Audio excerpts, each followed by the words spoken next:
time. So today what we're going to do is, it didn't work. Today we're going to identify what a leader is. We're going to identify our areas of leadership, understand how to find it. We're going to understand how to prepare ourselves for leadership, and we are going to understand the sacrifices leaders must make. Okay? So let's get started. The first question I want to ask each and every one of you in here right now is, what is a leader? When you think of a leader, what do you think of? Jesus? Anybody else? Like, we don't even have to go biblical. We could just think about society right now. When we look at our prime minister or our president or... What did you say, sis?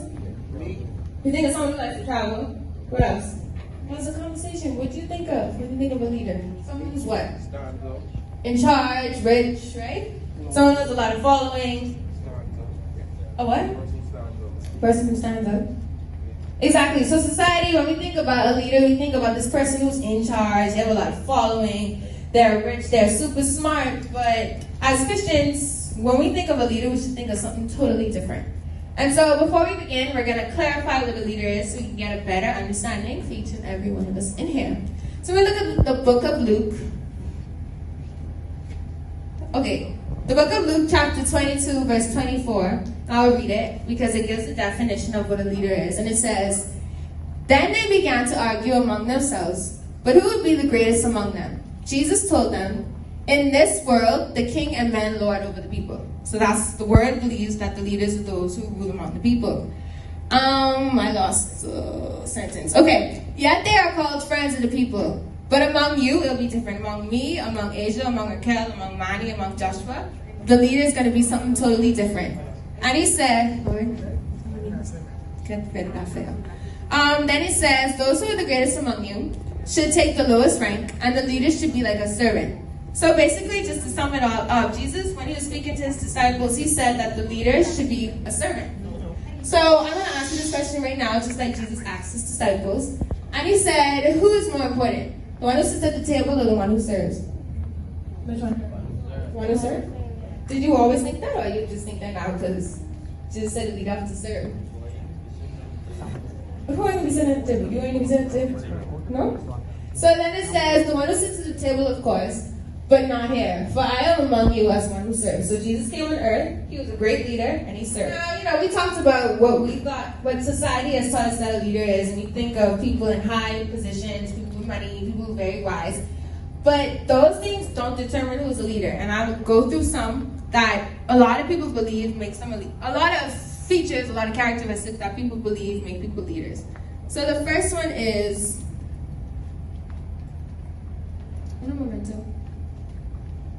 age. Okay, so even with our culture, and we won't go really deep into it because we're in church and I don't want to talk about politics, but when we look at politics, right, and we have a lot of young politicians coming up, why don't you think our people elect people who are very young to lead?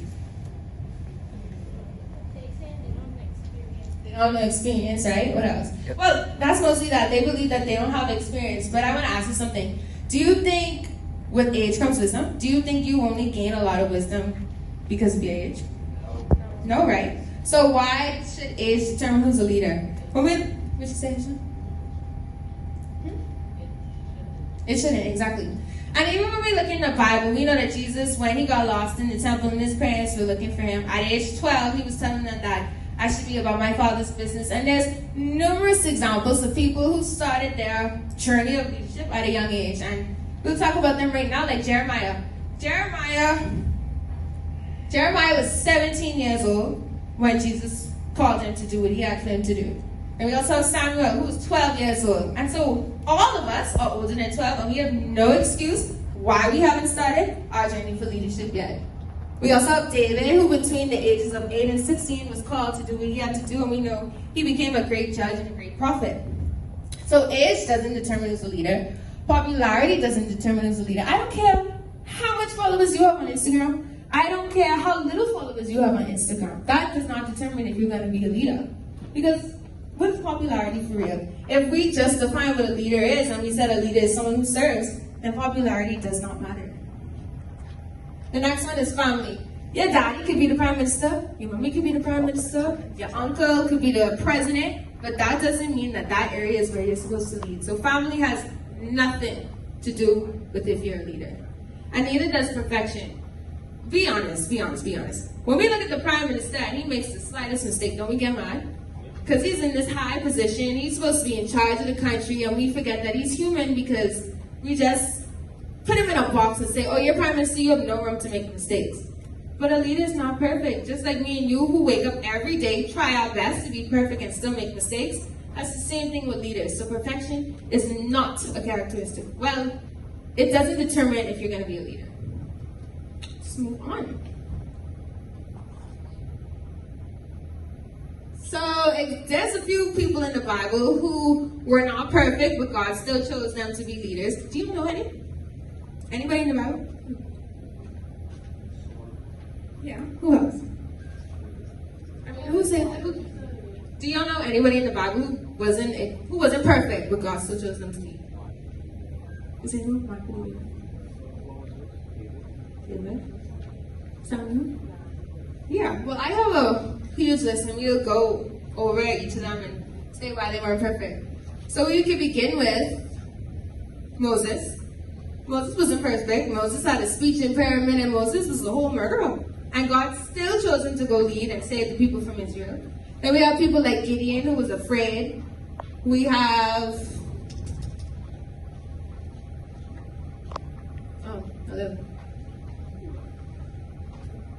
We have Gideon, who was afraid. And when we look at the book of Judges, chapter 6, verse 15, when God told Gideon to go and save the people for Israel, Gideon told him, pardon me?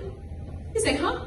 Me? You want me to go save these people? Me who come from the weakest clan, and from that weakest clan, I'm the weakest member in that clan. You want me to go save these people? I'm not perfect. But God didn't care about that because he still used Gideon.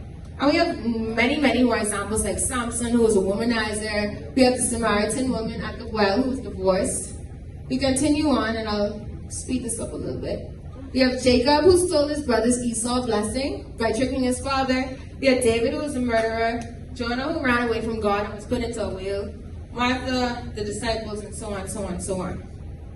So we already stated that a leader is not determined by age, not by popularity, not by... Y'all remember what I said? Which doesn't determine a leader? Family, exactly. Age, exactly. Perfection, exactly. So a leader is not determined by all those things, and you're probably asking, well, why?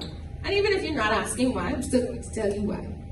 So a leader is not determined by those things because when we look at scriptures such as Jeremiah chapter, where it says, and I want you to close your eyes as I read this, please. It says, before I formed you in the womb, I knew you. Before I formed you in the womb, I knew you. And before you were born, I set you apart. He set Asia apart. He set Raquel apart. He set Mani apart, Joshua apart, Tamar apart. And he said, I appointed you as a prophet to the nations. Now, many of us in here might not be prophets, but there's an appointment on our lives in which we need to all step into. And so we know that we're leaders because just like Jesus told Jeremiah, just how God told Jeremiah, that he had appointed him to do something, there's an appointment on our lives. You can open now. And so, like I said before, you've been chosen to be a leader before you were born. So that's how I know you're a leader, and I know that being a leader doesn't depend on your age, your family, and so on. So now, we stated that all of us in here are leaders because a leader is basically just someone who serves. So if it doesn't matter about popularity, age, or nothing in here, that means every single one of us in here need to get up and go serve. And if that's the case, well, where do you serve? How do I know where I'm supposed to serve? Well, the area where you're serving is determined by a gift. Anybody knows what a gift is? I know we always talk about it in church, but what do you think a gift is? Yeah? A gift is something that you can do effortlessly. Mm-hmm. You're right. A gift is something that you can do effortlessly because it can never be learned, only refined. And I learned that from Pastor Miles. A gift is also a package inside each and every one of us that must be delivered to our generation. And if you don't deliver it, you're depriving future people, your future grandkids, your future children of something that could have been great in this world. A gift is also and for those who don't know our gifts yet and still trying to figure that out, your gift is something which you desire or want most in life. Your gift may be What brings you the most fulfillment in life? For some of us, y'all are just effortlessly good at basketball. For others, that might be singing. And it brings you a lot of fulfillment. Some of you might like writing poems, might become an author one day. It just when you're stressed, it's what brings you relief, fulfillment. So also, your gift is what people are attracted to. And will even get over their pride for it because it fulfills their needs. Who in here likes the dentist? You like the dentist? Oh, you like the dentist? Okay, well, the rest of y'all who understand, y'all don't like the dentist, right? No, but if you have a toothache, who you going to? Why? Because the dentist has the gift that you need to fulfill your need. So even though you don't like the dentist, you can get yourself up, you can go in that car and go to the dentist because the dentist is the only person who can fulfill your need. And also, like we stated before, if you're a leader, you have a gift that you must serve to people. So your gift is a skill you have which helps others. So we said that a leader is someone who serves and helps people and stuff like that. And if that's the case, well, I know I'm a leader because Jesus said I am. I know that I have a gift and that determines where I'm supposed to lead. So now how do I prepare myself to lead?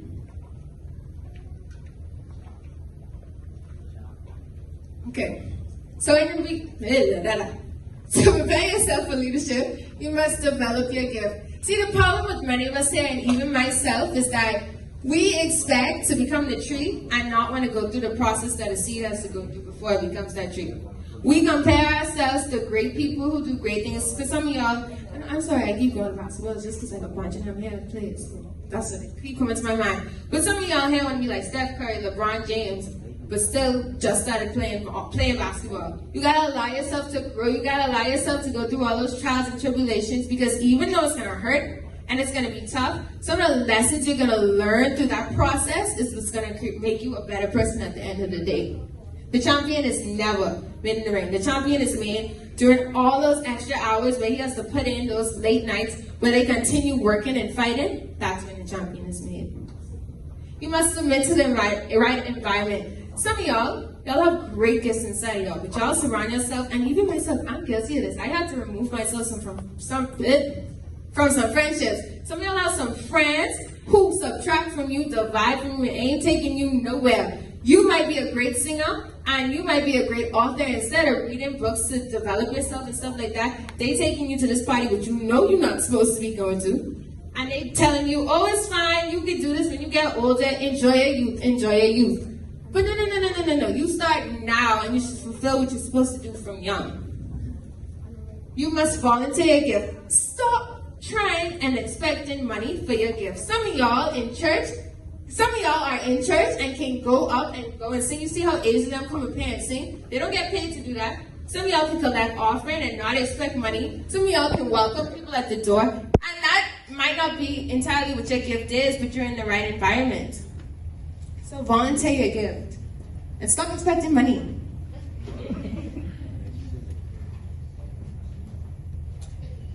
Pastor Greg.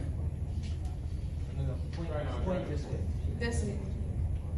Okay, document your vision. I know Pastor Miles always spoke about vision. Some of y'all have some dreams for yourselves that y'all see yourself living in Beantown or Kent Road. No, right? Y'all see yourself with a plane, a yacht, a huge mansion, all that. But in order to get that, you need to put in the work. So document the vision, document what you see for yourself. Habakkuk 2:2 says, write the vision and make it plain so that he who sees it will run to it. Write your vision down. Ask God. Pray over it. I want you to take me on whatever journey that may be to allow me to get what I want. Oh. And take advantage of opportunities to learn.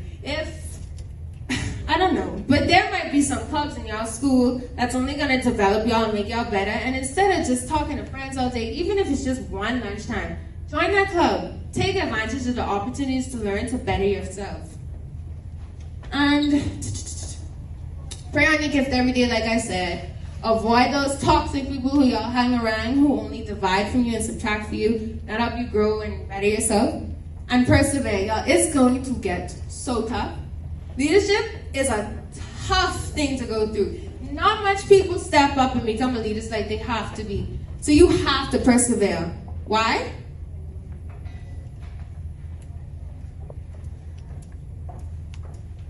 Because we live in a generation, we live in a society, we live in a world where everybody wants to be ordinary. And being extraordinary in an ordinary world makes you weird. There's going to be a lot of people who tell you you're not good enough for it. There's going to be a lot of people who try to bring you down. But you got to remember scriptures such as, "For I know the plans I have for you, declares the Lord. Plans to prosper you and not to harm you. Plans to give you a hope and a future." It don't matter what nobody say. Your mommy might tell you, "Oh, don't take up poetry in college. That might be a gift. You might be an amazing writer." And she tells you, "Don't take up poetry. Find you a career that's going to make you somebody." No. Jesus said, God said, "For I know the plans I have for you." Our parents love us to the moon and back. They love us with all their hearts. But they're not the ones who know the plans. What to say? "For I know the plans I have for you, declares the Lord. Plans to prosper you and not to harm you. Plans to give you a hope and a future." So you can't listen to what others say because God has complete control over your life. Oh, this one. Let's go back.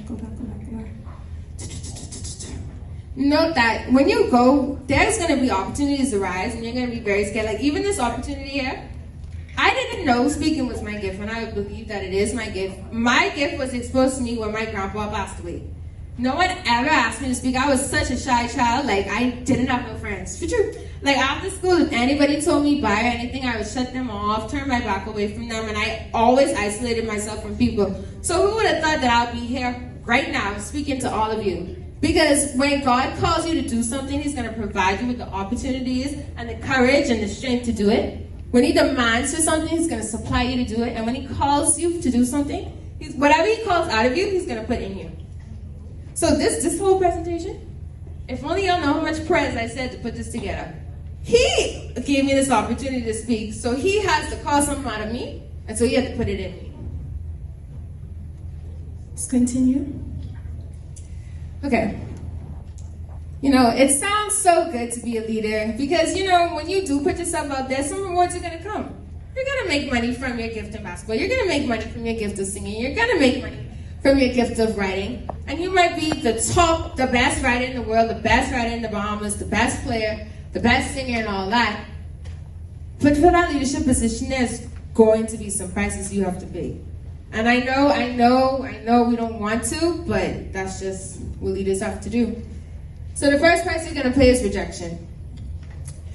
You're going to go up to a lot of people who are not going to see the vision that you see. You're going to ask them to support you in so many things and they're not. But you just got to keep on fighting, because if God said that He knew the plans He had for you, and you continue to pray to God every day and ask Him to guide you and take you where you need to go, then if 100 people reject you, there's going to be that one person who sees your vision and take you where you need to go. If we continue, you're going to face criticism. We in school. For some of us, stepping out in church and doing something is not what a lot of our friends like to do. Me here preaching, some of the friends I had before, if they knew I was doing this, they would have laughed at me. Tell me, "Oh, you can't be no preacher." I'm not perfect. I try my best to be, but I'm still young and I'm still learning. So if they see me in a position like this right now, I'd be criticized like crazy.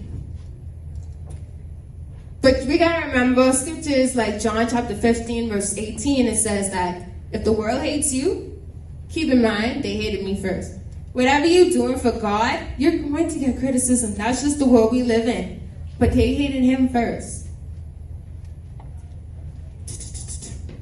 You're going to face loneliness. Leadership is lonely. Not much people trying to go nowhere. Everybody's just trying to work a 9 to 5. Not better than, and there's nothing wrong with working a 9 to 5. I'm just saying is that you should see more for yourself. And a lot of people don't want that. They just trying to take it day by day. But you who's trying to plan your lives for 40 years in advance, not much people trying to do that, so you're going to be lonely. You're going to get tired. Endless nights, you're going to be up late, preparing, working hard, doing everything you need to do to better yourself, and you're going to get so tired. And a lot of relationships are going to fail. A lot of relationships are going to fail because y'all ever prayed a prayer where you're like, "God, please remove anybody from my life who's stopping me?" And then like the next day, the people be gone, or like days before that. And your relationships, you care about people, so it's going to hurt, okay? When God removes certain people from your life, it's going to hurt, but you have to understand that those people were holding you back from where God had to take you, and so they had to go. Let's continue. So I know, I'm sorry if I scared you a little bit about all the sacrifices, but I just want to do a little recap. So we define what a leader is, and a leader is what? A servant? Someone said servant? Okay, very good. And so now we just changed our whole idea about what a leader is. And is a leader determined by age? Is a leader determined by family? What about perfection? No, right? So what is a leader determined by? Well, what is your area of leadership determined by? Correct. And what is a gift? Something we can do effortlessly. Something that cannot be learned and only refined. And now that we're all ready, first of all, are y'all ready to step into your area of leadership? Even despite all the sacrifices that you're going to end up having to make. You might be lonely, you might get tired, you're going to face rejection, Please like, share, and subscribe to our YouTube channel, and also follow our TikTok account. Thanks.